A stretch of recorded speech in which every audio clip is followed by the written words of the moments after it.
We are Onyx Imaging. We are the highest rated and most reviewed printer service center in Oklahoma.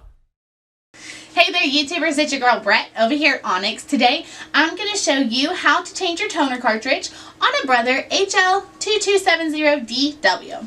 So this printer takes a TN420 or a TN450. The 420 is going to be your low yield, the 450 is your high yield. The high yield is basically just more ink. So what you do is open your front cover here, pull this lever, hit this green button. That will then release your toner from your drum. Put your old toner to the side so you don't mix them up with your new one. Unbox your new one and stick it right in the drum. Once you hear it click, you know it's in there.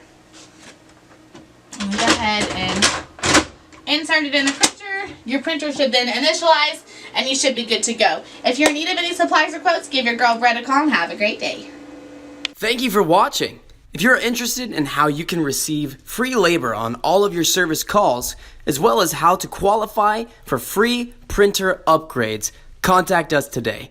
We are here for all of your printer and office supply needs.